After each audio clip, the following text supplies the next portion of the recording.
Okay, so today we're going to discuss about one of the past year paper. This is 2012, and yes, today we're going to discuss this is for modern math student, yeah, SPM modern math. So let's start from the first question, very fast. Okay, so for the first question over here, yeah, basically you will see something like three significant figures, right? It's very simple. If you want to do three significant figures, okay, three significant figures is 3.0567. For significant figures, actually we always count from the first number, so it will be 1, 2, and 3. Then I will draw a line after 5. So what I will do is, then I will see the first number after 5. Is it 5 or bigger than 5? If 5 or bigger than 5, you have to add one number to the front. So you will get, basically you will get 3.06. So answer will be donkey. Right. So if you have any question, please post on the Google Hangout there. Okay, if not, I just move on. So express this one in the standard forms. Okay, standard form is very easy.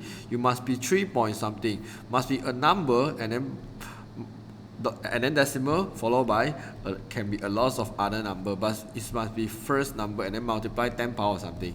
Okay, this is what we call standard form.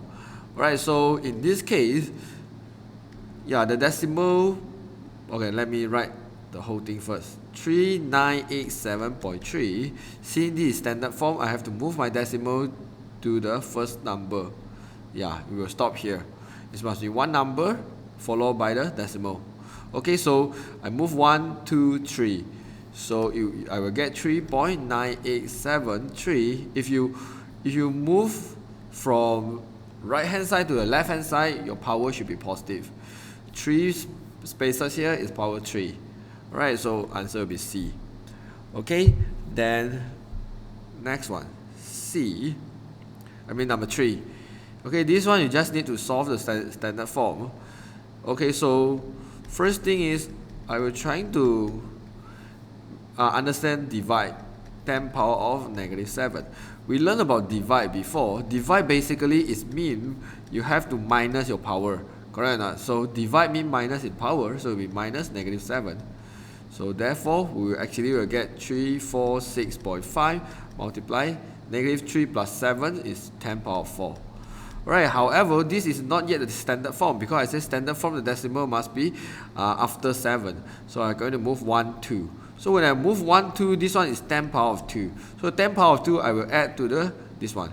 So you will get 7.465 multiply 10 power of 6. Because 10 power of 2 plus another 10 power of 4, you get 10 power of 6. So the answer will be B. Okay. Number 4. The diagram 1 shows a steel block with a square cross section. That means this is square cross section. That means this rectangle and this rectangle is exactly the same. So that's why they call it cross section. So a factory will mill the steel block and make ball bearing, each one with the mass 2.5 gram. So what factories is going to do is basically he's going to melt this one and then make it become a loss of ball bearing, right? And then each one actually have the mass 2.5 gram. Alright, so given that the density of the steel is 7850 km per meter cube, find the number of ball bearing produced. Okay, so this one got something to do with the volume and the mass. So see, we have the density and we have the formula for density. So I know density is 7850 for the steel block. Alright, well, equals to the, we do not know about the mass, so I'm going to call the mass M over the volume. We can easily get the volume of this cuboid. So basically it's 1 multiply 10, so it will be 10 meter cube. Alright, this is just 10 meter cube. Yeah, you just use 1 times 1 times 10. This is how we find volume, right? So yeah, then over here we can easily get our mass in kg. So our mass over here is 78500 kg. Alright, so right now, the question actually asks us about find the number of ball bearing produced. So for this math, how many ball we can produce is we have to divide by each ball. Each ball is 2.5 gram, right? 2.5 gram. But when you do until here, you must be very careful because this one is kg, this one is gram. So I will change the kg into a gram by adding another 3 more zero, because we know 1 kg basically equals to 1000 gram. And then the rest is just use the calculator to do the job. So we 7850000 divided by 2.5. And then calculator will tell you is 3.1. Okay, the calculator will tell you is the whole number, and then you have to simplify. 314 do not have point. And then we have 1, 2, 3, 4, 5 0. 1, 2, 3, 4, 5. And then the decimal will be here. And I bring the decimal to 1, 2, 3, 4, 5, 6, 7. So it should be 3.14 multiplied 10 power of 7. Yeah, this is how we get the answer. Will be donkey. So far so good for this one. Yeah, I just need to know how to use this formula because the density is given, the volume you can find. So the only way, the only thing you can find using this formula is getting the mass. And then mass is in kg what. And then this one, the ball actually using the gram also, so I know it has something to do with the kg. Okay, if no problem, let's move on to number 5. Okay, this is 3. Okay, I guess this is number base. So you have 3 multiplied 8 power of 4 plus 2 multiplied 8 power of 2, and then you plus 5. Alright, so if this is number base, let's say I have a number base 8. Let's say this is the base 8. Okay, if this is base 8, we know the first digit basically 8 power of 0, the second digit is 8 power of 1, third digit is 8 power of 2, and then fourth will be 8 power of 3, the fifth one will be 8 power of 4. Alright, so you have to understand about this one. This is how to find the value in the base number. So for 8 power of 4, we have the number 3 here, so it's 3. For 8 power of 3 we don't have, so it will be 0. So it will be 0. For 8 power of 2 we have 2 here. For 8 power of 1 we don't have, so it will be 0. Okay, for 8 power of 0, because 8 power of 0 equals to 1. So when you have 5 here, actually the 5 here actually means 5 multiply 8 power of 0. Okay, because 5 multiply 1. Everything power of 0 you will get 1. So this one is just 5. Okay, so this is your number. 30205 base 8. Answer will be C. Can understand this one, right? This is how we use the base number. So what if I convert the whole number to base 10 and then divide by 8 to get the number? Yeah, you can always do that if you want. Yeah, since you asked me about that, maybe I can show you also the other way. So yeah, so if let's say I convert everything to the base 10, then over here I will use the calculator. So I will basically use the calculator. 3 multiply 8 power of 4 plus 2 multiply 8 power of 2 plus 5. So you will get 12421. And then what you can do next is you divide this number by 8 because you want to get base 8, right? So when you divide this number by 8, so I divide 8. So yeah, I have to do manually. 188, 44, 44, 5, 8 should be 40. And then 42, 42, 42, 42, you will get 5, you will get 40. 40, then you get 22. 22, I will use 2, I get 16, the remainder will be 5. And then divide 5 again. And then 1, you will basically get 75. You got 9, 72, you got 32, 4, you left 0. And divide 8 again. And then 2, you got 16, 16, 34, 34, you will get 3 is 34, 4 should be 32, right? 4 should be 32. Yeah, 4 should be 32. Your remainder is 2. And then divide 8 again. You left 3. 8, 24. You left 0. Okay, so this is how you get your... You should read from here to here. So you got 30205 base 8. Yeah, you can do like this, but if you understand the first method actually is a lot more faster. Of course, the second method can work out very well also. Okay, let's move on to this one. This one you can use calculator if you want. If you do not want to use calculator, you can do manually. So 110,110 base 2. Okay, base 2 minus 11101 base 2. Alright, so over here you have to understand. You have to understand 10 basically means 2. Alright, and 1 basically means 1, 0 means 0. Okay, what do I mean by this is something like this. So if 0 cannot minus 1, right? So you have to borrow from the 1 here. So the 1, when I borrow, I move to the other side, it will become 10. And 10 actually means 2. So 10 minus 1, you basically get 1. Okay, 10 minus 1 in base 2. In base 2, you will get 1. Okay, so like 11, if let's say 11 minus 1, you will get 10 if they are base 2. Alright, this is what happens to the base 2. So this one I left 1. And then this one, after I borrow, I left 0. 0 minus 0 is 0. 1 minus 1 is 0. And then 0 minus 1 cannot, right? I borrow. This one becomes 0. Here we'll get 10. 10 minus 1, I get 1. 0 minus 1 cannot, I borrow. 10. 10 minus 1 is 1. So it'll be 1, 1, 0, 0, 1. Am I miss up a 1 here? 1, 2, 3, 4, 5, 6. Yeah, 1, 1, 0. The answer is B. Okay. It's very easy. You just need to understand basically 10 here actually means 2. Because in base 2 you cannot see the number 2, so it will be 10. Okay, so yeah, for this one, it's a regular hexagon. Find the value x plus y. So since it's a regular hexagon, then shouldn't be too hard. So over behind here, I know this is 330. Just use 360 minus 30.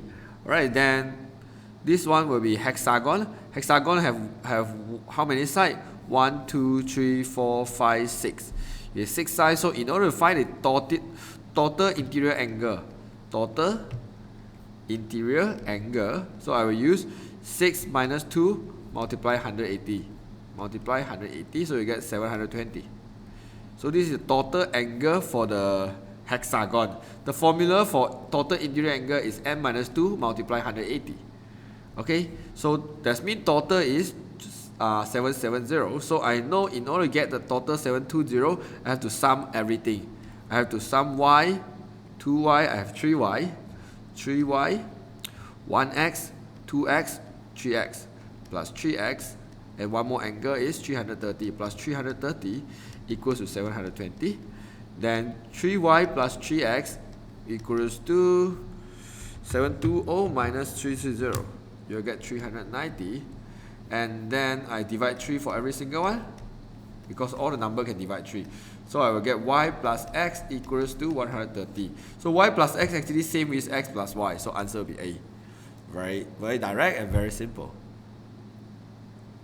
Okay? Because in this case, there's no way for you to find y first, then only you find x. Or you can't find x first, then only you find y. You have to find them together. Okay? So let's move on to number A. In the diagram 3, PQRST is a regular hexagon. So regular hexagon, we can find the interior angle by using n minus 2 multiply 180 and then divided by total n. So therefore 6 minus 2 multiply 180 divided by 6. So you will get 120. So this is the each interior angle. This is not the total interior angle just now. This one is for each. This formula can only use when you got the regular polygon. It can be regular hexagon, heptagon, octagon. It doesn't matter. But the important is regular. Because regular means all the sides is the same length. Alright, so we know each angle is 120. So each angle will be 120. So in this case, the question asked me to find x and y. So definitely I will need to solve this one. So I hope you actually see the so-called rhombus. So if I cut the rhombus into the half here, this angle is 120. So the opposite one will be exactly the same. So I know y basically will be same with 120. So y is 108/20. I solve one of it. Okay, and then what I do next is I will need to find something. Okay, this, let's say this is 90 degrees, here will be 30. So this one is 90 degrees. So yeah, so what I do here should be I will need to find this angle. I will need to find, because I want to find x. I guess I will need to do something. Yeah, you can add a line by yourself. If I continue cut this one like this, and then I actually form a big rectangle, triangle. This one, if I cut like this, basically I make the 120 to half. So the half of the angle here will be 60 degrees. Here obviously is 90, so x is basically 30 degrees. So yeah, x plus y is 150. If you do not want to make the big triangle like I do, I believe still have a lot of other way you can do. Okay, so since do we have any other way? I guess we do. This is 120. Yeah, we still need to draw this line, and then this one will be the isosceles equilateral triangle. So here will be 60 degrees. So if I cut like this is isosceles triangle also. Here will be 60 degrees. So here will be 60 degrees. Then you will get this one is 30 as well. Then you get 150 as well. Alright, so far so good. This is how we solve the hexagon and triangle. Okay, for number 9, this one, yeah, you have to understand the rule of circle. So here is the 50 degrees, this one will be 50. So if this one is 50, I guess we can know these two angles. Just 180 minus 50 divided by 2, you'll get 65 and 65 each. Alright, then the next thing I will do is basically, is this a tangent? PQR is tangent to the circle, and QST to the circle QST at the center O. Okay, only this one is tangent. Then we will need to find x. What we can do to find x, let me see. Oh, you can find this angle, yeah. So 180 minus 115, though this one will be 65, I guess. 180 minus 115. So it's 65. Then you got two angles already. You can get x easily. Just 180 minus 40 minus 65. Then you get 75. Okay, so answer will be donkey. So far so good.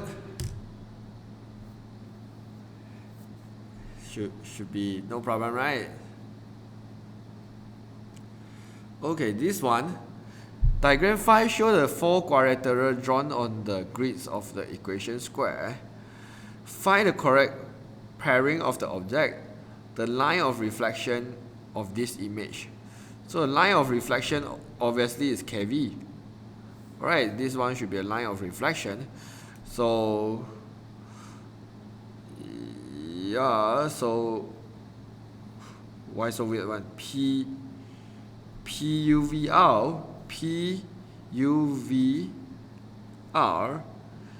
is object, and then line KV, and then you got KRSL.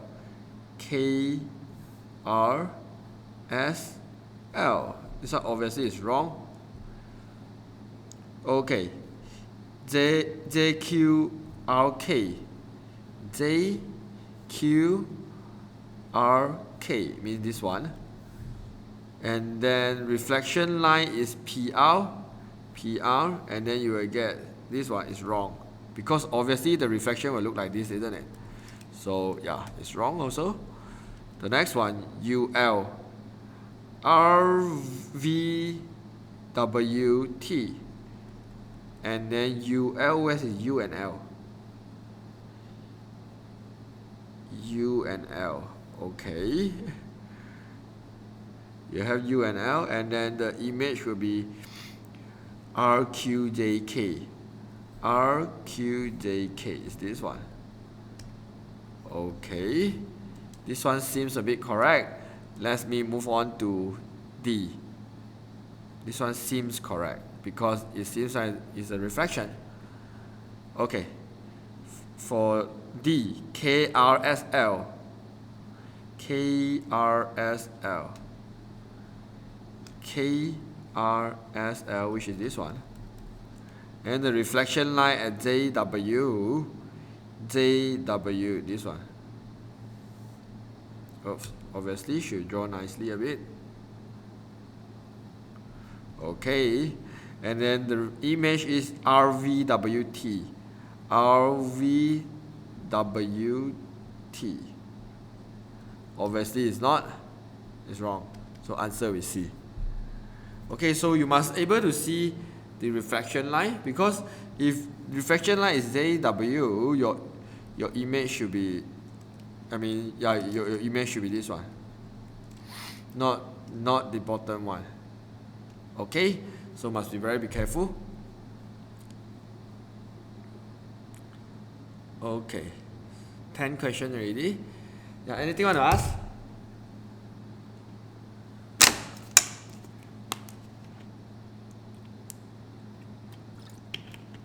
Yeah, I guess this paper is just too easy for all of you. Okay, so if no question, then we move on to 11. So ABCD is shown on the grids of the E square. Basically, which of the quadrilateral ABCD is the image of the quadrilateral P under enlargement?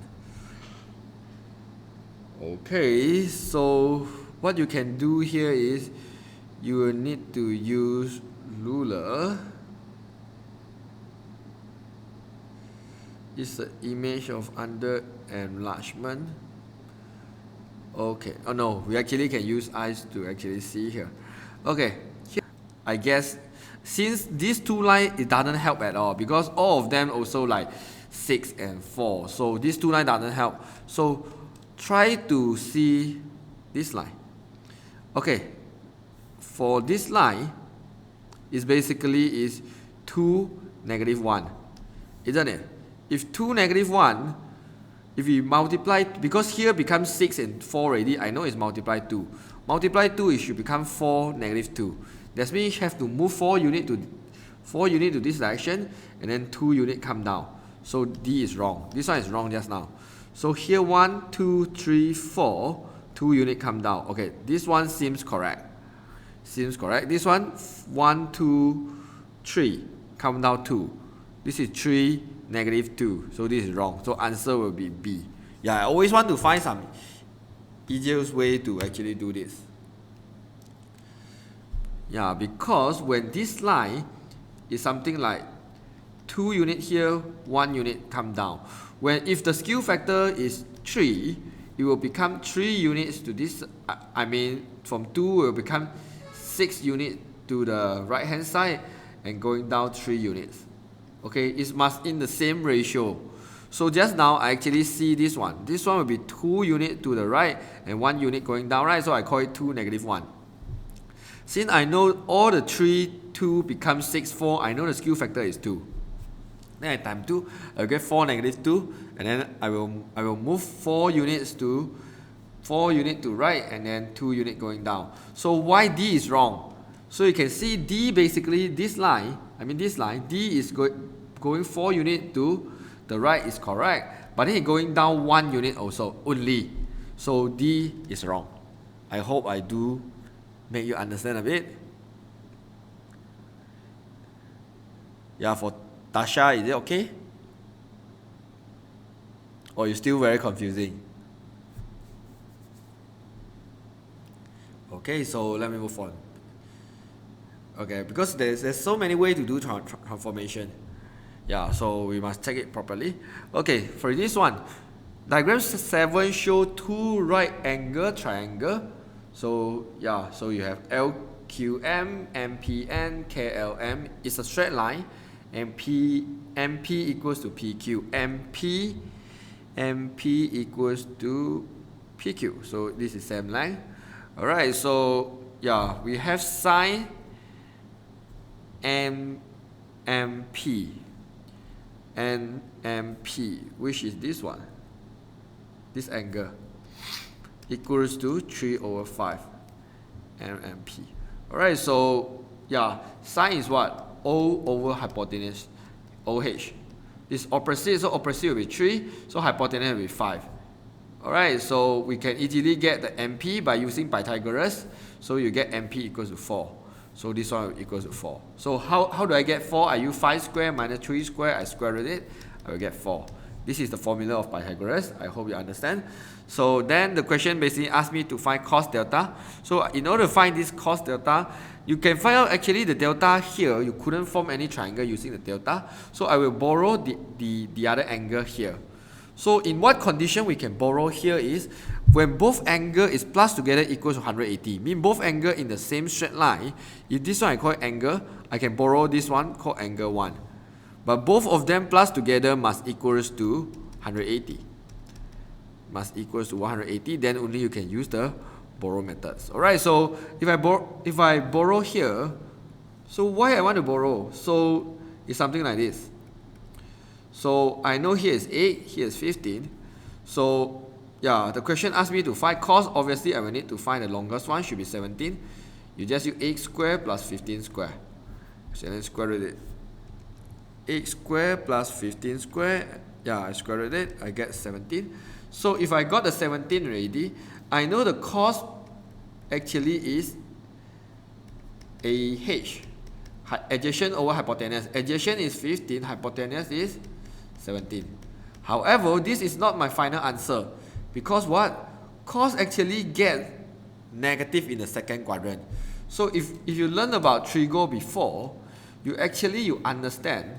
In the first quadrant, this one I call first quadrant, this one I call second quadrant, this one I call third quadrant, this one I call fourth quadrant. Okay, how do I determine which quadrant? From 0 to 90 is first quadrant, 90 to 180 is second quadrant, this one is third quadrant, and this is last quadrant. Okay, so obviously you find this angle is less than 180, but it's bigger than 90, right? So this one falls in the second quadrant. In the second quadrant, you have to remember the all positive, sine positive, tangent positive, cos positive. So in second quadrant, only sine positive, that means cos will get negative. So in this one, cos actually is negative 15 over 7. So yeah, so the answer will be donkey. For trigo, you have to memorize all this. Or I can make a short summarize here. For all the angle between 90 to 180, if the question asks you to find sine theta, you will get positive. Your answer must be positive. If the question asks you to find cos, it must be negative. If the question asks you to find tangent, it will be negative also. So how do I know which angle is 90 to 180? Example, if I have a straight line, if I cut like this, we know this angle itself should be less than 90, then this one should be less than 90. So the angle on the other side, definitely if first angle is less than 90, this angle must be bigger than 90. But then obviously it's less than 180 because it's on the straight line. Alright, so this is how we actually determine the value of the angle, because basically we know 90 degree look like this. So if I have a line draw like this, from here to here, we know this angle is bigger than 90, but then it should be less than 180. Okay, so yeah, you have to understand about trigo. Okay, this one, the diagram 8 show the graph y equals to sine x and y equals to cos x. State the values of p. Okay, you have to find at which part they actually intersect. Yeah, there's some way to do it, but then I just do not want to teach you that way yet. Let me see. What I can do is, yeah, if you understand about sine graph, you just ignore about the cos graph first. Understand about sine graph. Let me draw the sine graph also. This is 360. This one will be 180. And then this one maximum here will be 90. So the maximum over here is 90 degree. And you know P basically is on between here. So you have to guess. Yeah, you might guess 45 or 60 or 30. It doesn't matter. But then this case, if this is y equals to cos x and y equals to sin x and y equals to cos x, when both equations will intersect, that means at that point, Sine x will equals to cos x. And then you do some try and error thingy. Mean you're trying to do sine 30. And then you're trying to do cos 30. If both of them get the same answer, same value, that means 30 is your answer. If both of them get different, then you keep on trying. Sine 45, cos 45. Are they getting the same answer? If yes, then this is the answer. If not, keep on trying. The next one, sine 60, cos 60. Then you keep on trying. Obviously, I know the answer is 45. Because what? Because actually we learned this one in MF, since over here I can teach you something like this. Okay, because if I move the cos to the other side, this is sine x over cos x. The cos basically will become 1. And then in MF, basically they teach sine x basically, tangent x actually equals to sine x over cos x. It's sort of formula. So sine x over cos x, I can change to tangent x equals to 1. And then I can move the tangent to the other side. I will get shift tangent 1 equals to x. So x equals to 45 degree. Alright, and of course I do like math and MS so many times. I know sine 45 you'll get 0.7071, and cos 45 you'll get the same answer, so 0.7071. Is that correct? Sine 45 should be, let me try, sine 45. Yep. Can understand that.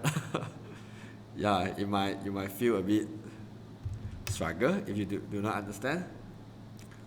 Yeah, in math you just do try and error method, it will help. Okay, so question 14. Diagram 9 show the right prism PQRSTU. Okay, so anyway, okay, this is angle. So this is angle between the line and plane. RU is given, and name the angle between RU and the base PQRS. Yeah, the PQRS basically is the line at the bottom here. So basically what I will do is, if the line RU you want to see a shadow at the PQRS, you have to imagine you have the spotlight on the top here. So the spotlight actually will give you a shadow of RU is from P to R. Okay, of course the professional term they call it orthogonal projection, but it's just a term. So this line and the red color line, the angle in between will be here. So it's basically the angle URP. Okay, URP, answer will be A. It's very easy. Okay, for 15. A ball is placed on the ground and Ahmad is standing 3 meters away from the ball. The angle of depression of the ball from Ahmad is 30. Alright, so over here, which diagram actually represents the situation? So a ball is placed on the ground, Ahmad is standing 3 meters away from the ball. So let's say this is the ball, so this is Ahmad. Okay, this person is basically Ahmad. AH. Alright, so okay, both of them must 3 meters away. And then when Ahmad look at the ball, you will form an angle depression. This one should be the angle depression. So this angle is 30 degrees. So I will need to find something like this. So obviously this one is not, because angle depression cannot involve horizontal line. Okay, it cannot involve vertical line. If you have the angle with the vertical line, it is wrong. Alright, so okay, then okay, 3 meters is not like this, because must be 3 meters look like this, because away from the ball. So B is wrong. Okay, C is exactly what we want. So let's have a look on D. D, the 3 meters is like that, so D is wrong. Okay, the one note actually hang again, so I'm going to close it and open it again. We stop at question 15. So let's go back to 15 again. Okay, so answer will be C. Quite obvious. Alright, so 16. The diagram 10 show a point H on the helicopter. M and L are 2 points on the horizontal ground. Okay, calculate the angle depression of point M from H. M from H. So the question one, angle depression. If you say is this angle, then you got wrong. Because I say no matter depression or elevation, you always need to find the horizontal line first, which is this line. I call it horizontal line. And then depression must from the horizontal line look down. Okay, so this is the angle you will need to find.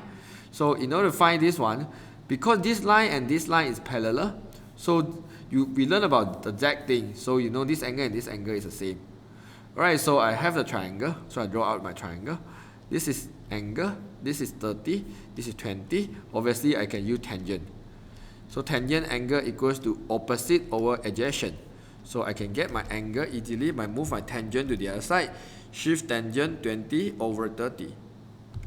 So you will get the angle should be 33.69. So yeah, this is how we find the angle. Of course, we change to minutes if you want.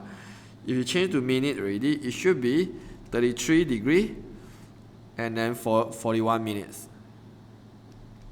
And I just realized I haven't zoomed the whole thing. It's fine. 31, yeah, answer will be A. Yeah, I should open full page. Okay.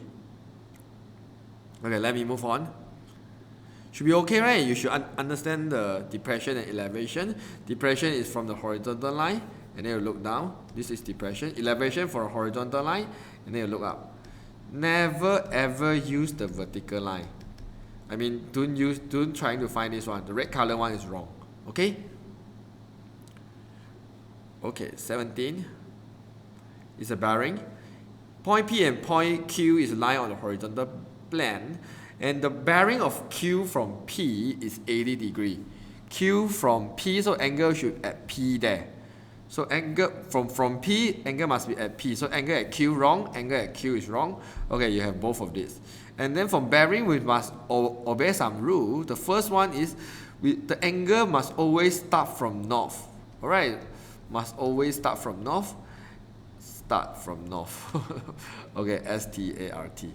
And then second, the angle must always rotate clockwise. Okay, clockwise. Alright, so, okay. We want Q from P. Q from P. So, Q from P, okay, we have the P here. Do you see a north here? Yes, you see a north here. So, from north here, the angle must start from the north and then rotate clockwise. So, this one is definitely is 180 plus 80 degree. So this is 240. So this is wrong. Okay, have a look this one. This is north of P. Alright, and then the angle is basically from here to here. Okay, this is 100. What? The bearing Q from P is 80. Q from P is 80. Yeah. Which of diagrams show the position P and show position Q? Q from P is 80. There's no answer here. Let me just double check. Bearing Q from P is 80 degree. Which diagram actually show? Because this one, Q from P in this case is 100. This one, Q from P is 240. Oh yeah, we can actually have a look here. I just do too fast. So both of this is wrong. So let's see. Since both is north, so here is 80 degree. So because of the alternative angle. Yeah, this one and this one will be same if they are parallel. Alright, so yeah, so from here, Q from P, from north of P, rotate here 80 degree. A is the answer. This one, 80 is here. So from north here, I rotate clockwise. So this one, the total angle will be 280. So this is wrong also. So answer will be A. Yes, it's correct. Because just now I just do too fast. I thought, yeah, the angle should add the P there, but actually you have to find yourself. Okay, the answer is A. Okay, this is Earth. So in the diagram 11, N is the North Pole and S is the South Pole. Obviously, North Pole and South Pole. There's nothing special. And NOS is the axis of the Earth. So they basically ask you to find the longitudes of the point P. So this is P. If here is 50 degree, the other side will be 130. Alright. And then we always need to find the Greenwich meridian. This line is Greenwich meridian, is given. So this is Greenwich meridian. Greenwich meridian is on the middle. For the Greenwich meridian, I go to the east side 130 degree. So this one definitely we call 130 east. Okay. I haven't scrolled down. Okay, answer will be C. Alright, it's very easy. Okay, so yeah, this one should be very easy. To the west. What do you mean to the west? Okay, so if we have north, this one will be east, south, west. Okay, do not understand? Okay, let me explain this one. Am I circle a wrong answer? The answer is west. Really? The one the longitude of P, right? Okay, example. Okay, if this one is Greenwich meridian, at the Greenwich meridian, the longitude itself is equal to 0 degree. Alright, and then from the Greenwich meridian, if we go 1 degree, to the east, so this longitude we call 1 east. If we go 5 degree to the west, we call it 5 west. Okay, this is east, this is west, isn't it? So this line is Greenwich meridian. So if Greenwich meridian, we know from Greenwich meridian go until the P here, total we go 130 degree. So it's from Greenwich meridian, we go 130 degree to the east. So should be 130 east. So even the answer is west, I would say the answer is wrong.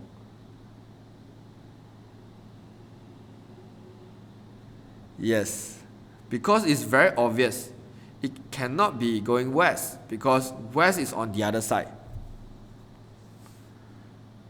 Do you actually understand that? So if you ask me about the longitude of Q is from Greenwich meridian. We're going 50 degrees to the west, right? So it's 50 west.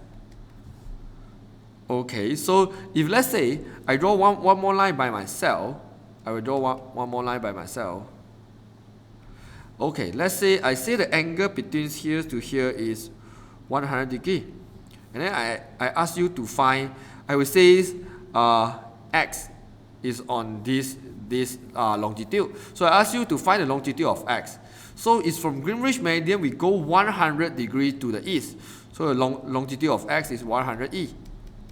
Okay, it's very simple. I hope you can understand that. And then, before I move on, and then the longitude is not only for this position. I have all X, Y, Z, all of them will have the same longitude because they are on the same line. Do you see that? When they are on the same line, they should have the same longitude. So all X, Y, Z, all longitude is 100E. They have just the different latitudes. Alright, so let me move on. One question only for Earth. Okay, 19. Okay, this one we just solve it. A minus B multiply A plus B mean P minus Q multiply P plus Q. We get P square minus Q square. This is just a simple formula. You learn it in Form 3. So this one is P square minus PQ.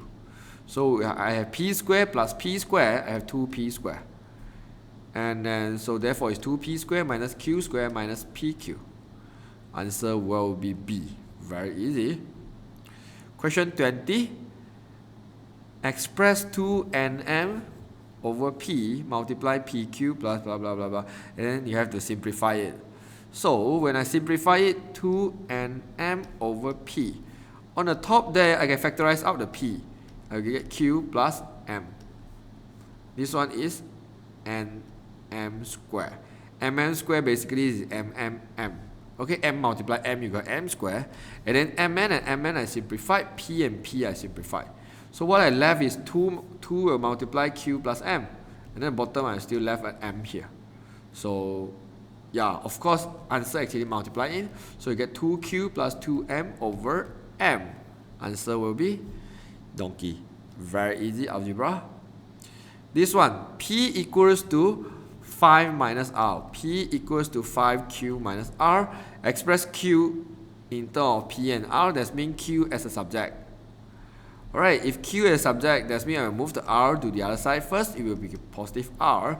And then I will move the 5 to the other side, it's going to be divided by 5.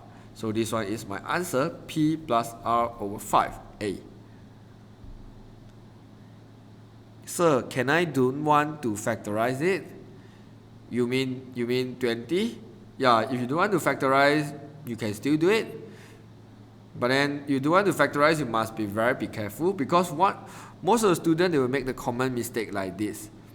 2mm over p multiply pq plus pm over nm squared. Some students, when they do not simplify, do not factorize, they actually will like cut the p and p. And then m and n they will cut, m and m they will cut. They will assume it's like this. But then you couldn't simplify like this when you have the plus or minus on the middle. You have the plus here. You have the plus here, you cannot cut one of it. So I always would recommend students to just factorize it out. Right?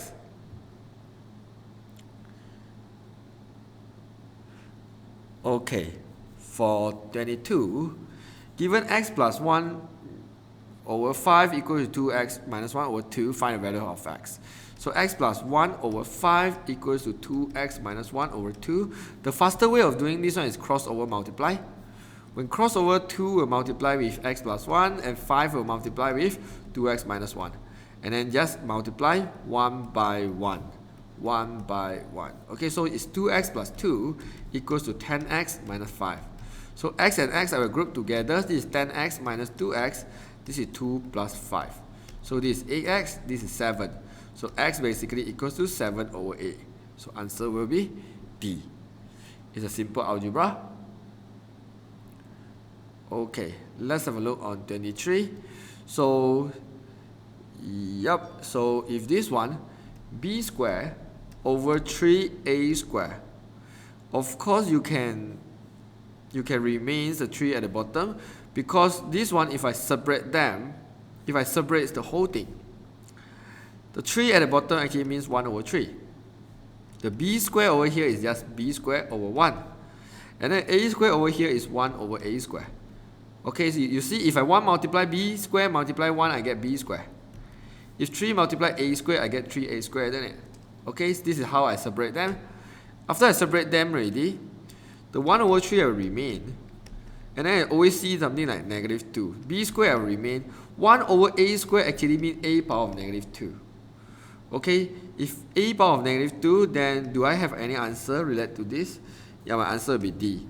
So a power of negative 2 multiply b squared divided by 3. Okay, answer is just D. The bracket thing is very careful. You must be very careful. If ab power of negative 2 means what? This one means 1 over ab power of 2. So it's 1 over a squared b squared, which is wrong. So have this one is wrong, have this one is wrong. And then 3 over here, this one is 1 over 3. It's not the 3, so b is wrong also. Okay, this is indices. I hope you can understand.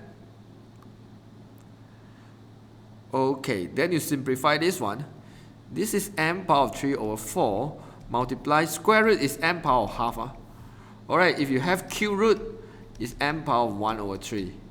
If you have 99 root, it's m power of 1 over 99. Alright, however, if you have square root, normally they didn't write any number that means square. M power of 7. Okay, this one is m power of 7 and then power of half. So this one is m power of 7 over 2. Okay, so if you understand this one, at least from fraction indices here, you should understand when your power is a fraction, the numerator basically means power, and the denominator here means the 2 here actually means the root. So therefore, the square root, the root is 2. Cube root, you see the root position is 3. The power is 1 for m because m is power 1. This one m is power 1. Alright, this is some basic about indices. Alright, so let me continue. Over m power 1 over 4. So we know actually multiply means plus the power, divide means minus the power. Alright, so of course this one minus this one first. I will get half, so m is power of 1. So answer will be A. Okay, so yeah, we will rest for 1 minute. So far anything you want to ask me?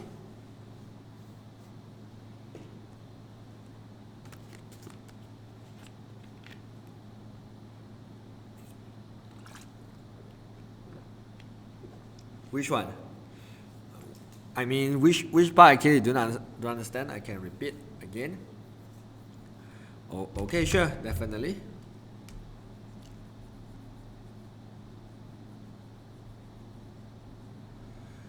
Okay, so the first thing is I write m power of 3 over 4, and the square root is m power of 1 over 2.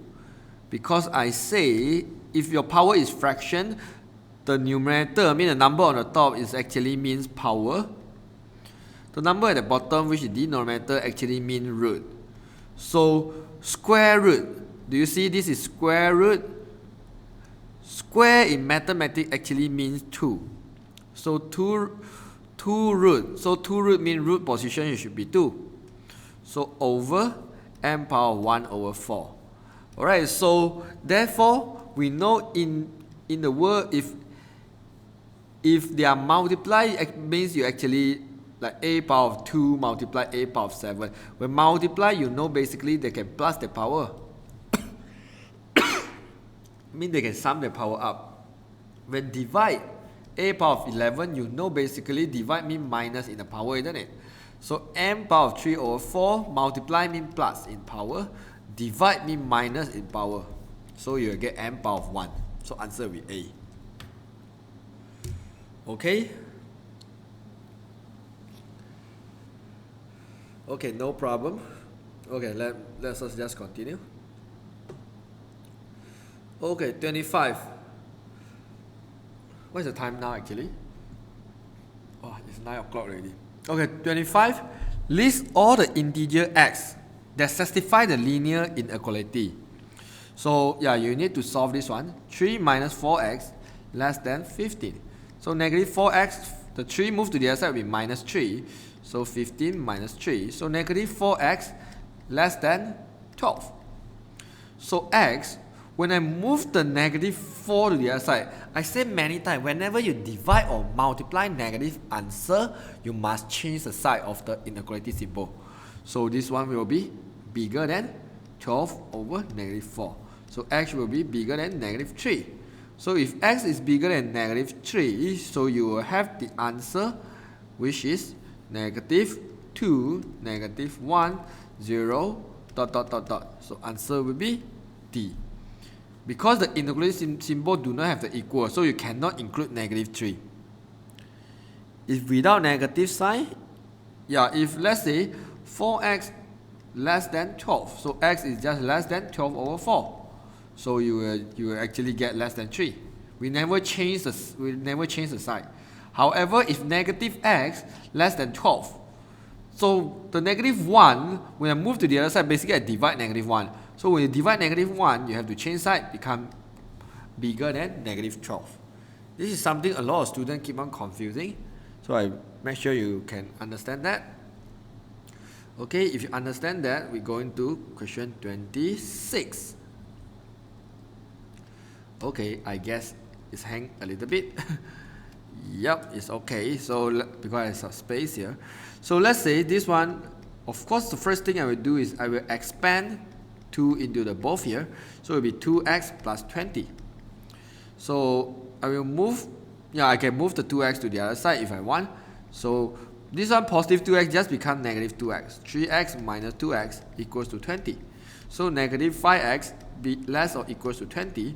So x, remember I divide negative 5, so I have to change side.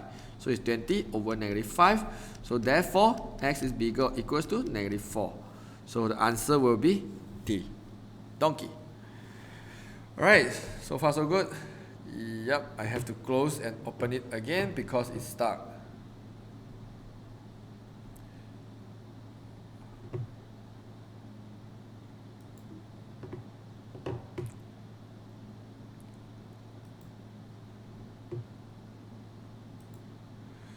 Okay, so this is donkey, I guess. Okay, 27 is statistic. Diagram 12 is a pictogram, means the picture type of histogram. Show the number of television produced by a factories in the January and February. The number of television produced in the March and April are not shown. Okay, so the number of television produced in January and March, the ratio is 2:3. The number of television produced in April was 2 times the number of television produced on February. So if this is x, this one will be 2x. Alright, because it says it's 2 times. Alright, so yep. So therefore, calculate the total number of television produced in March and April. Okay, so of course we have to understand the ratio thing first. How many TV here? 1, 2, 3, 4, 5, 6. Okay, is 6 TV here represent 2 ratio? So now I'm asking you, if 1 ratio represent how many TV? 3 TV, isn't it? It's very common sense. Alright, so therefore the ratio 3 here, that means you have 3 of this one, so here you have 9 TV. Alright, and then this one is just double. Here you have 8 TV, so here you have 4 TV, so it will be 8 TV. Total 9 plus 8, total will be 17 TV. If it is 17 TV, each TV represents 225 television. So I will use 17 multiply 250. Then I can easily get the correct answer. It's 4250 TV. Okay, this one shouldn't have any problem because it shouldn't be too hard. Yeah, I just need to understand the ratio thing. Okay, 28. Diagram 13 is a pie chart showing the expenditures of the family in a month. So the expenditures on rental is 3/4. So the rental itself is 3/4 of transportation. T. Never mind, I write transport. Never mind, I write the full term transportation. Alright, so okay, so I will solve the rental first before I continue read it. So my transportation is 120, so I will multiply 120. So I will get simplify, I get 30, so it's 90 degree. So here is basically is 90 degree. Alright, then if the family save 450 each month, find how much they spend on total.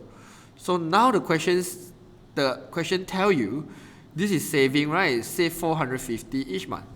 So then they want to know how much they spend on rental. So yep, you have to do something. Okay, so yeah, we find out the angle first. So total is 360. 1x plus 2x is 3x. 120 plus 90 is 210 equals to 360. All plus together will get 360. So 3x will get 360 minus 210, which you will get 150. So x basically represents 50 degree. Okay, now this is x, right? So if x is 50 degree, 50 degree represent 450 ringgit Malaysia. I mean RM. RM 450. So if I want to know like 10 degree represent how much? Okay, so 50 go to 10, basically we divide 5, we divide 5, isn't it? So here you just divide 5. So you will get 90. If 10 degree represents 90 ringgit Malaysia, so we have 90 degree for rental because the question asks about rental. So 10 degree represent 90. So 90 degree just is RM 90 multiply 9. So you will get the answer is 810. Answer will be A. You still don't understand? I mean, which part you don't understand? You don't understand about the ratio thing? Or you don't understand on how to find degree?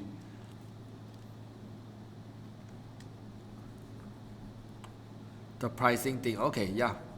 Come, let me just teach again, maybe using other methods. Okay. Because just now, we actually find out the value of x. X is 50 degree. This is 100 degree. And then the question tells you the saving is 450. Okay, now you're trying to imagine if 50 degree represents our M 450 degree. Represent 450 ringgit. So now I ask you 1 degree represent how much? If 1 degree represent how much? So if 50 degree represent 450, we want to know 1 degree, we divide by 50, isn't it? This is the simple logic. I hope you understand so far. So if 1 degree over here, you will get, it represent 9 ringgit. Okay, so our rental, we have 90 degree for rental. If 1 degree represents 9 ringgit, 90 degree we have 91 degree. So it's just 90 multiply 9, so you get 8100. 810.00. Can understand or not? Or still cannot understand? You sure? Okay, if sure, then should be okay. Then I move on. Okay, 29. The diagram of 14 is a bar chart showing the distributions of the height of 40 students. Alright, find the mean height in centimeter. So basically the question asks you to find mean. Alright, this one is really mean. Okay, let me see any faster way to doing this, because this is math.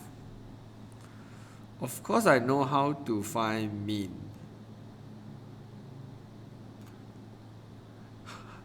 Okay, then you have no choice. I guess you learned about how to find mean, right? Do you ever see the mean formula? Like sum of fx over sum of f. Alright, if you see this formula, then we'll be good. Then we can find the mean easily. So yeah, so we have to find a midpoint value for every single one here. Alright, so in order to find the first one, you have to use lower bound plus upper bound divided by 2. I guess 149.5 plus 154.5 divided by 2. So this one is 152. Then I will need to do the same, 154.5 plus 159.5, which is the second one, divided by 2. Okay, you get 157. So I know keep 1 plus 5. So this is 162. This is 167. This is 172. Alright, then after I get all the midpoint, of course you have to know their frequency. This is 5. This is 7. This is 11. This is 9. And this is 8. Alright, then yeah, just do the math. So sum of fx, this value is x. This value you find basically is x. The red color one is f. So that means f have to multiply with x. So you get 5 multiply 152 plus the second one, 7 multiply 157 plus the third one, 11 multiply 162 plus the next one will be 9 multiply 169 plus the next one will be 8 multiply 172. And then divided by total frequency. Total frequency you have already is 40 because 40 students. Alright, then should be able to get the correct answer. 5 times 152 plus 7 times 157 plus 11 times 162 plus 9 times 167 plus 8 times 172. Okay, you will get 6520 divided by 40. Divided by 40, I will get 163. Yeah, so the answer is C. Okay, it's quite easy. You understand that? Question 30. Which graph represents by that? So this is y equals to mx plus c. And first thing is, I will always change it into the y equals to mx plus c. I do not want the 3 over here, so I will divide 3 for every single one. So this one becomes 1 over 3x. This one becomes 6 over 3. And obviously, you should know 6 over 3 means 2. Alright, so in this case, something you already know, y-intercept is 2. Alright, if y-intercept is 2, and then you know your gradient is negative. Gradient negative, the line will look like this. Right? If gradient positive, the line will look like this. This is positive. This one is negative. So negative, the line will look like this. So B is wrong and C is wrong. And then the y-intercept is positive 2. Y-intercept is positive 2. So the answer is A. This C basically is negative 2. So this is wrong. Okay? It's simple, straight line. Can understand or not before I move on? Good. And yeah, it's hang again. It just hang all the time. Okay. Okay, 31. It's a set I guess. So diagram 15 is a Venn diagram showing the number of elements in the universal set. Okay, so number of L is equals to number of K union M complement. So that means L equals to K union M. K union M will be everything K and M. And then complement means outside K and M. Do you see a dot here? Dot here means complement. It actually means something like outside. So that means outside K union M, which is you have 4x. So number of L equals to 4x. Alright, you have to understand the basics. So what is the L I have here? L is all the L here, isn't it? So it's 2x plus 6 plus 1 plus this one is 12 equals to 4x. So 4x minus 2x, you get 2x equals to 12. So x equals to 6. And then the question asked me to find, the total. The total will be, okay, so number of universal set. So total is basically equals to 7 plus 6 plus 1 plus x, and then plus 6 plus 1 plus x plus 5 plus 4x, 2x plus another 2x, which is 4x. This is plus. Alright, then you just solve the number first. 13, 14 plus 5 is 19. So 19 plus 5x. 1x plus 4x is 5x. X is 6. So 5, 6 is 30. 30 you get 49. So answer is C. Okay? Can understand or not? Yeah, it's just hang every time. So you see what do I mean by hang? The ink actually is just follow my scoring. And there's no way I can erase it. Okay, so no choice. Have to close and open again.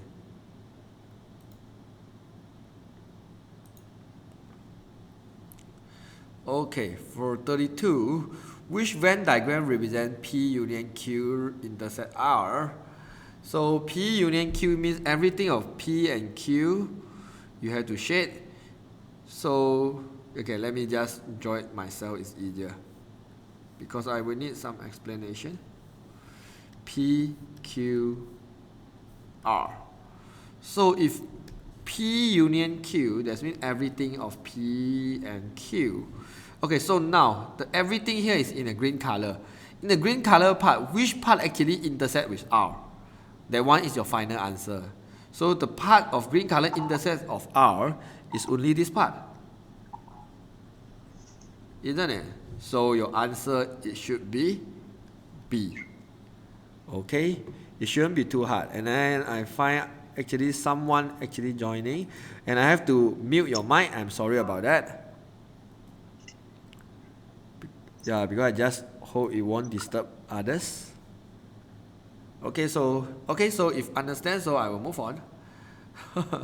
The red color is hang also. Okay, go to 33. Okay, let's finish 33, then we'll restart.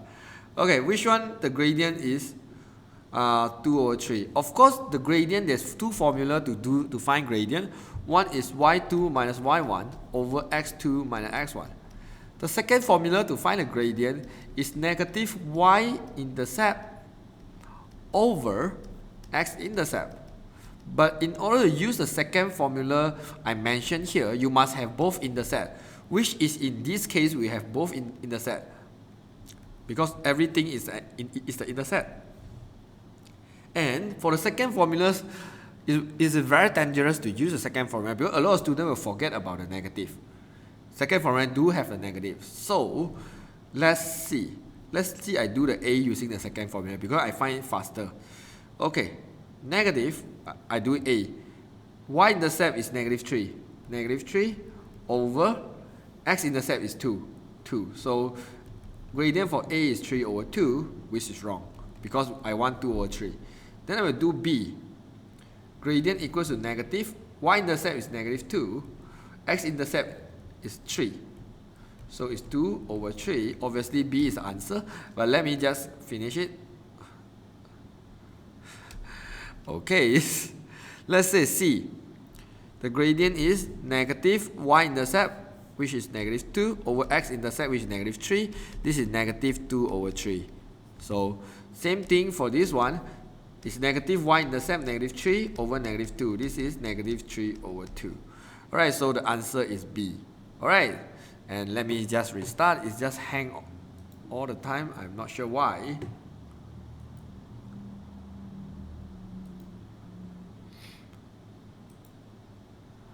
Okay. Yeah. Of course, if you don't remember about the intercept formula, you can still use the coordinate thing. 3 actually means 3, 0, isn't it? Negative 2 over here basically means 0, negative 2. Then you can do something like y minus y and then x minus x. Alright, so it will be 0 minus 3, minus negative 2, sorry. Minus negative 2 over 3 minus 0. So this one is basically negative, negative, positive. Yeah, I get 2 over 3 also. Yeah, you can use either methods you like. Okay, 34. Determines the y-intercept of this straight line. So you know y equals to mx plus c. So what you do is, you always have to make sure you make y a subject. I'll move the phi x to the other side first. Alright, then I want y as a subject. So what I will do is, I will divide it by negative 4 for every single one. So this one I get y, this one I get positive 5 over 4x, this one I get minus 5. This is your y-intercept, right? This is your c. So it's negative 5. Alright, very easy if you know how to simplify this equation. Yes, it hang again. Why is it hang all the time? Interesting. I'm not sure what is the problem, but I guess now every one question I have to close and open again, which is very annoying. Okay. 35. A card is chosen at random. Find the probability that a prime number card is chosen. So of course, first you must understand what is prime number. Prime number always start at 2. So it will be 2, 3, 5, 7, 9 is not, 11, 13, ... Okay, all of this is prime number. So let's say we have how many prime number here? 2, yes. 3, yes. 5, yes. 7, yes. 9, no. This one, 11, yes. 13, yes. So we have 1, 2, 3, 4, 5, 6. 6 prime number out of total is 11. Out of 11. Answer will be B. Alright, very straightforward, this question. Okay, 36. A bag contains 5 red marble, 3 yellow marble, and a number of white marble. I'm going to call the white marble as X. Alright, given that the probability of yellow marble is 1 over 6, that means probability of yellow is 1 over 6. Okay, and then they ask you to find the probability a marble is not white. This one later. So we'll solve this one. We learned about probability before. So in order to get yellow probability, we have to take the number of yellow divided by total number of total number of marble. So it's 5 plus 3 plus x equals to 1 over 6, isn't it? Then you just cross over multiply. So crossover multiply means 6 multiply this one, and this one multiply 1. So this is x plus 8. So x is just equals to 10. That means I know my white marble is actually equals to 10. So the question one, not the white marble, means I will take yellow and red. Okay, so 3 plus 5 over total. Total is 10 plus 3 plus 5. So this is 8 over 18. So I can simplify it. It will become 4 over 9. Answer will be C. Is that okay?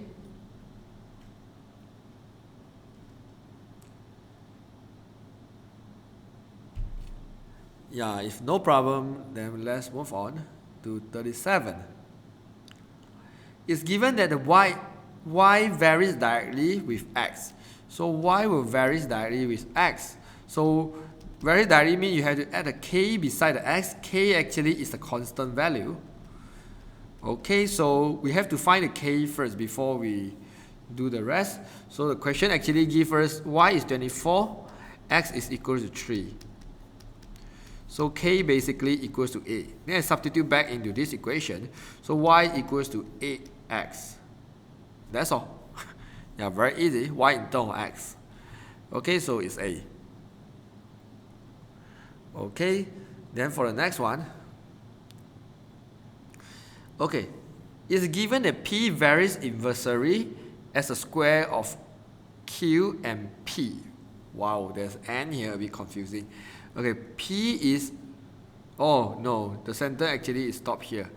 The N basically means and P equal to this one, Q equal to this one. Alright, I thought varies inversely square of Q and P. Okay, there are different sentences. So P varies inversely means 1 over square of Q. So square of Q. So K is always on the top. If inversely, Q square. So we need to find the value of K first. So I will substitute P equals to 2 and Q equals to 4.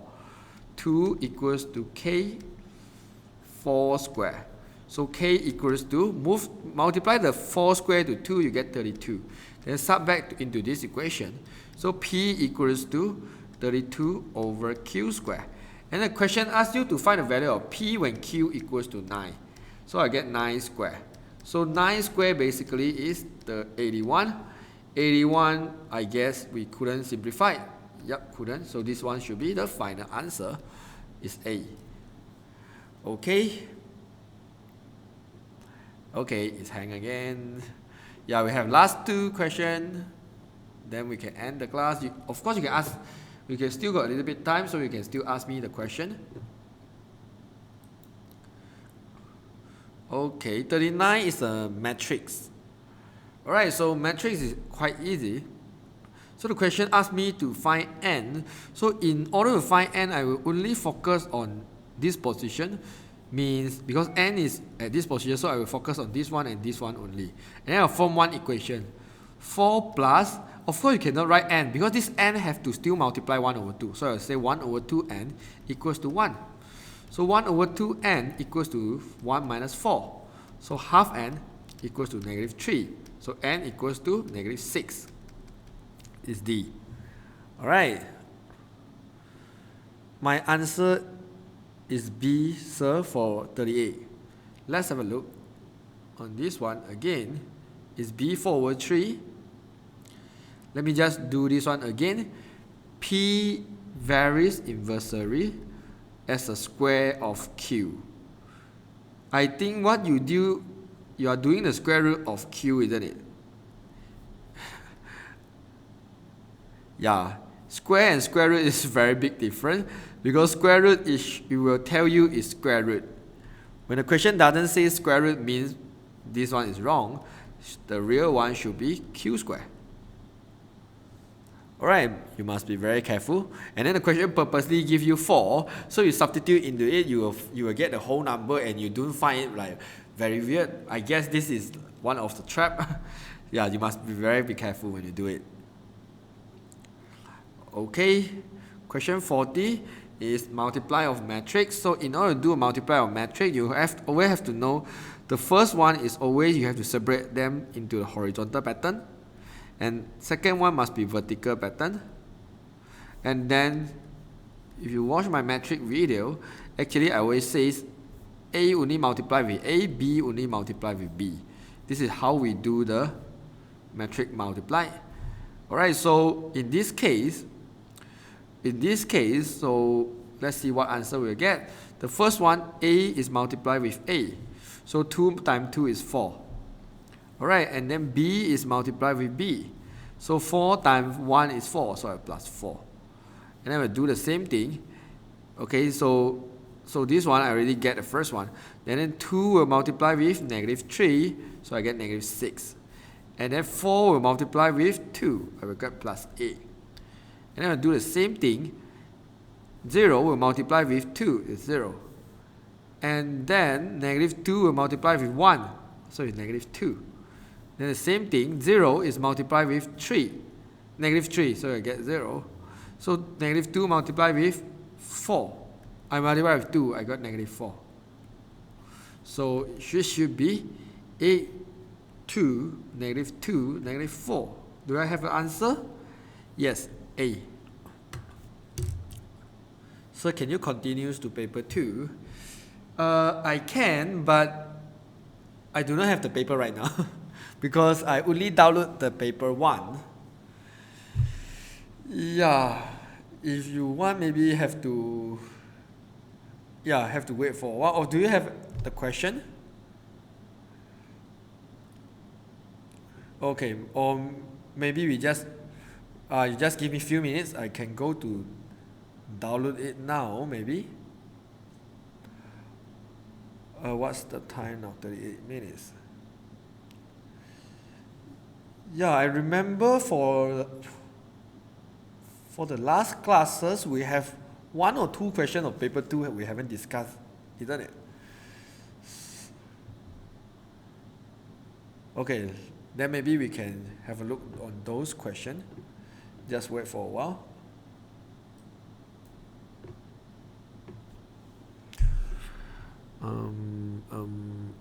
Where is the question?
Okay, it's hang a little bit, so I have to close this one and open again.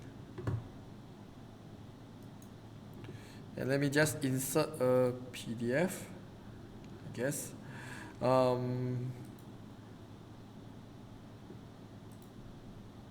Yeah, I checked already just now. We only left this question we haven't discussed. So yeah, let's have a look on this question.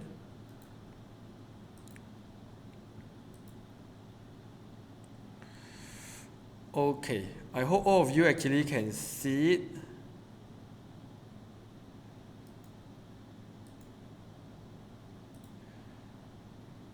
Yes, if all of you can see, then will be good. Alright, so you are not allowed to use the graph paper to answer this question.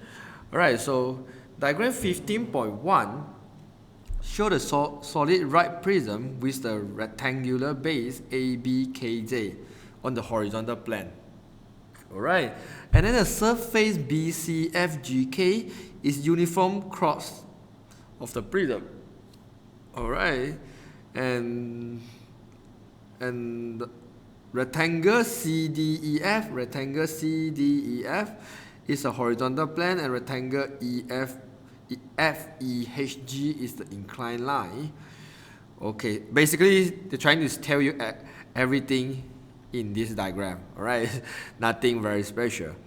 Okay, draw the skew, draw to a full skew the plane of solid. Whenever you see plane of solid, that means you view from the top. Okay, that means view from top. Okay, so if you want to draw this one, of course I do not have the proper tool here. I mean, I'm using this one, but definitely you have to use ruler to draw this one. So yeah, so first thing is you have to imagine when you view from top here, when you view from top here, what will you see? When you view from top here, actually you will see a rectangle only. You won't see the inclined lines here got anything very special. It's just a rectangle. So what you need to do is you have to draw the 6 times 8 rectangle. So I will always draw out the base first, then only I will add the necessary line onto the plane, onto the base. Alright, so I will need to draw a 6 times 8. So I will use ruler, I mean in the exam. If I go to exam, obviously I'm not. So maybe I will do 6 centimeter, and I do 8 centimeter. Of course, now I only demo. This is not the real case, okay? Okay, so this one will be my A, this one will be my B, this one will be my J, and this one will be my K. Okay, but then I won't write like this, because if I view from the top, let's say, if I view from the top here, I will see D first, then only I see A, isn't it? Then I will write D/A. If from the B here, I will see C first, then only B, right? If I view from the top, you have to imagine that. So this is C/B. Alright, then I will do the same thing for H. If you view from the H, you will see H first, then only you will see J. Then this one you will see G first, then only you will see K. Okay, you must use a ruler and always make sure they are 90 degrees. Alright. And then this one have to label, they are 6 centimeter. And then this one, they are 8 centimeter. But 8 centimeter, that one can be wait for a while. Because on the middle, you will see a 4 centimeter line from D. So that means from D here, you have to do a 4 centimeter, which you will make the 8 into the midpoint. Okay, so this one will be 4 cm. And then you will see an E here. The bottom of the E, you got nothing. So you know you just write E. And then here you have an F. Yeah, this is the plan you will see. So I will write 4 cm, 4 cm, 4 cm, 4 cm. That's all. This one is actually very easy. Okay, if you have no problem, then I will move on to the next one.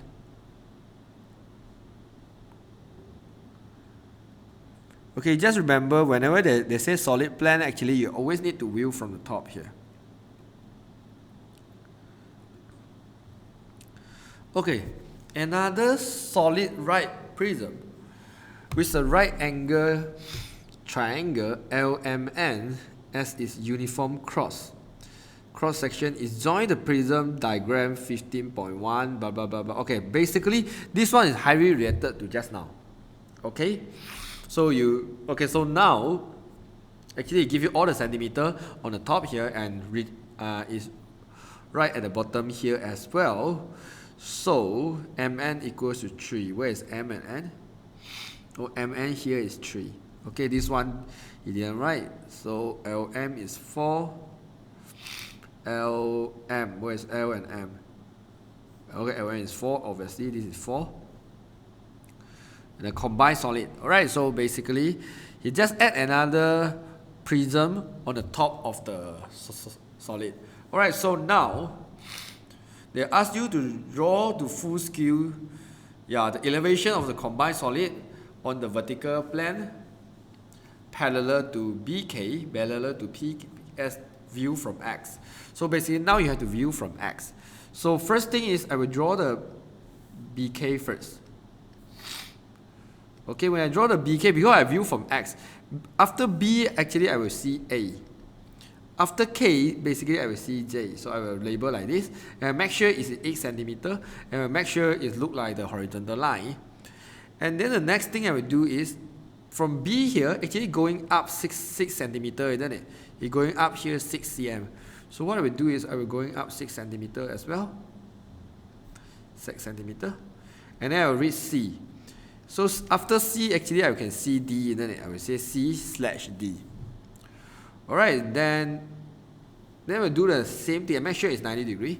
From K here, I will go to G, 3 centimeter, which is almost the midpoint here. So yeah, that's slightly higher a bit. So this is G. After G, you actually will see H. So G/H. Alright, and then we know from C to F is 4 centimeter. So 4 centimeter is almost midpoint here. So this is F. I think I write the F at the bottom better. This is F/E. And then here you have an inclined line. So what you do is, basically you just use the ruler to join two together. You just join them. Make sure it's a straight line. Alright, you no need to measure about this length. No need to calculate this length. Of course, here is 4 centimeter. You better write it. Okay, now you have the pyramid. It's sort of triangle on the top. Okay, so from M, okay, so over here you will see F first, then you see M, then you see E. So here you cannot say F/E only, because you will see M first, then only you see E. Okay, so same thing to this one. C first, then L, then D.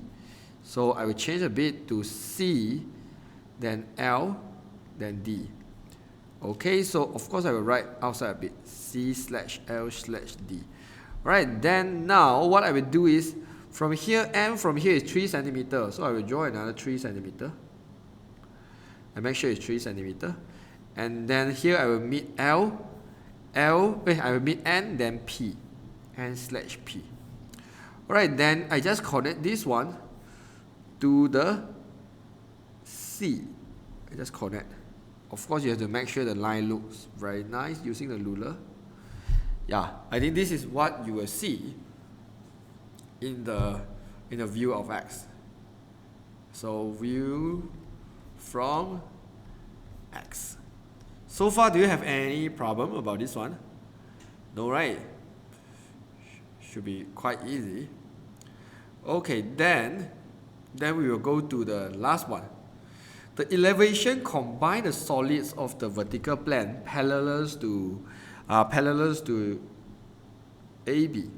Okay, so basically you want view from Y. Okay, view from Y basically, yeah, this one you have to imagine a little bit. So since you want to view from Y, I will actually erase all this. Okay, because they ask you to draw a parallel line AB first, so I will basically draw AB first. 6 centimeter. Of course, I have to make sure it's a straight line. A to B. Just assume this is 6 cm. Okay, so when you view from this direction, okay, first thing is, if you view from Y, you will never see the HG. You can't directly see the HG. So those lines you can't directly see, you have to change it into the dotted line, because you know it's actually hidden at the back, but then you cannot straight away see, so you have to use the dotted line to represent that. And then what I want to see is about what I want to say about this triangle things on the top here. When you view from the Y here, you will only see this base. You will only see the rectangle. You will never see the inclined plane there. Alright, so you only see the rectangle. So what I will do is, of course I will do as usual. So I make sure I draw a 6 centimeter here. I'll draw a 6 centimeter on the other side also. Okay, and then I will label as usual. This is A, then I go to J, B I go to K.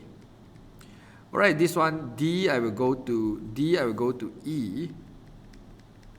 Of course I can connect this one. And this one should be C first. Then we go to F. Alright, and then, okay, this is something crucial. I want to know where is my dotted line, so I will see the height here is 3 centimeter. Now we draw the whole thing is 6 centimeters. So the dotted line actually hidden on the middle. So this is HG. Alright, and then obviously I have to say label here is 3 centimeter, here is 3 centimeter, 3 centimeter, 3 centimeter. Alright, then over there we will have this one is 4 centimeter on the top here, so I'll draw a rectangle.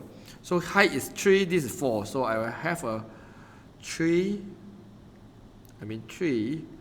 4. 4 should be somewhere here. Okay. Yeah, then I will just label it. This is P, and this is N, and this is 3 cm, and this is 4 cm. It's 4 cm, I guess. Yup, I guess this is the whole thing from view from Y.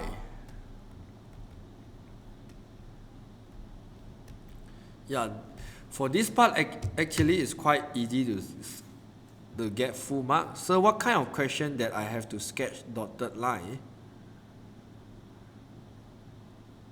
You have to sketch dotted line. Those area is blocking by your is blocking from the direction of view.